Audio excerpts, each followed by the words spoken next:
If you haven't been living under a rock in the Borderlands community, then you know that lately, MorninAfterKill has been posting video after video after video calling out other creators for shilling for 2K and Gearbox. After posting so many of these videos, about 2 weeks ago, I posted a video defending Killer 6 and calling out Mac because I thought he was doing it for no reason other than just trying to tear them down. And then EpicNNG took it upon himself to release a 34-minute video titled The Tragic Downfall of MorninAfterKill. This is where things actually changed, and I realized something that a lot of people I don't think are paying attention to. And what EpicNNG himself didn't realize while trying to discredit and take down Mac is he actually proved MorninAfterKill is right, and he proved MorninAfterKill's credibility. He proved that what MorninAfterKill was saying is true, and that's what we're going to be focusing on in this video, is the Borderlands 3 Battle Pass that Mac leaked about 2 or 3 years ago, which I think is the single most important point in this drama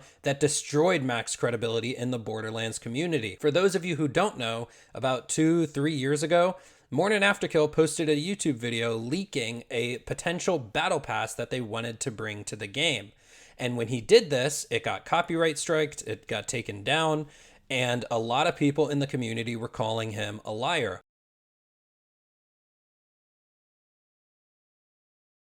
Here's Killer 6 himself saying that Mac is not privy to that info, essentially calling him a liar. Here's EpicNNG himself calling him a liar, saying that the leak is not true.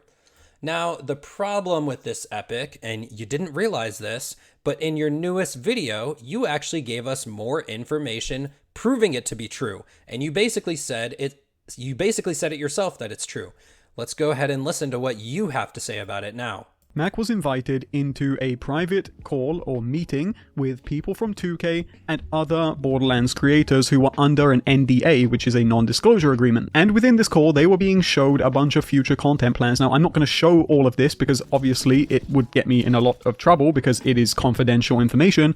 However, it is now public knowledge at this point that within that call, they were showcasing things they wanted to do inside of Borderlands 3. And one of them was a system which is very akin to a battle pass. Now, something that's important to know is that Mac was not under any form of NDA while he absolutely should have been. And for whatever reason, he decided to record this entire call and then make a video on his outrage at what he had learned. Now, shortly after this video went up, obviously news circulated very quickly, and a few things happened.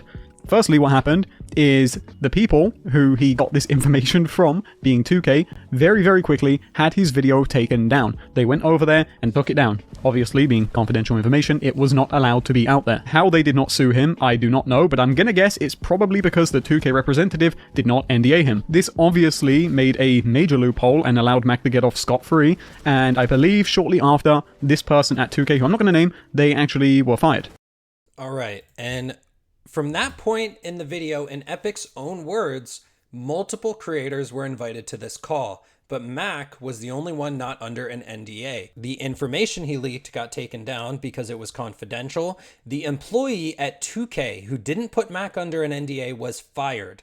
And then those same creators who were in the call, here's the Killer 6 tweet again, told the community that he was a liar and that he's not privy to any confidential information. Now, the problem I'm having with all of this is that it was the single most important point in all of this that destroyed Mac's credibility in the community. And now that he is posting more and more videos talking about how Gearbox is buying the content creator's silence, no one believes him. Now, I'm going to say once again, about 2 weeks ago, I posted a video defending Killer 6. So I was also under the assumption that Mac was a liar. And when the Battle Pass drama happened, I also bought into it that he was a liar. However, I was wrong. I will not have a bias and double down on being wrong. When I see that I'm wrong, I will admit that I'm wrong. If EpicNNG hadn't given out all this information confirming that the leak was true and even exposing that a 2K employee got fired over it, I would still believe that Mac was a liar. But according to EpicNNG himself, he is not. Even though, years ago, Epic himself tweeted that Mac was a liar. Don't buy into the lies. Let's go ahead and just read the tweet. Let me address it one final time. Do not buy into the Battle Pass rumors on Borderlands 3. But if somehow it turns out to be true, don't be mad if you start seeing me post BL1, BL2, and TPS content again. I will abandon the game, Borderlands 3. I will move on. I won't sheep like the other creators will. However, we are at that point now, Epic. It did end up being true.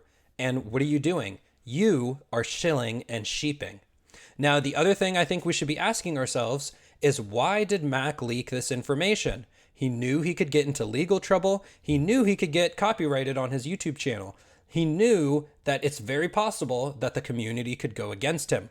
Well, I think the only logical explanation, and Mac has said this himself, is that he loves the Borderlands franchise and the Borderlands community. We all know, if you were playing Borderlands 3 at the time and the state that it was in, if they had released a battle pass, that there would be a mass exodus from the game. So what Mac did was he leaked the information, he got the community's reaction to it, to show Gearbox that that's exactly what would happen, and they never ended up doing it. Now, this is all I wanted to point out in this video, and that maybe people should drop their bias against MorninAfterKill and listen to some of the stuff he is saying. From buying creators' silences to blacklisting smaller creators and hurting their careers, and a lot of the other stuff may be more true than people realize. I was personally biased against Mac as early as 2 weeks ago, but now that I see that he was telling the truth about the single most important moment of his quote-unquote downfall, maybe some of the other stuff is true as well. And this is all thanks to EpicNNG for releasing more information on the matter.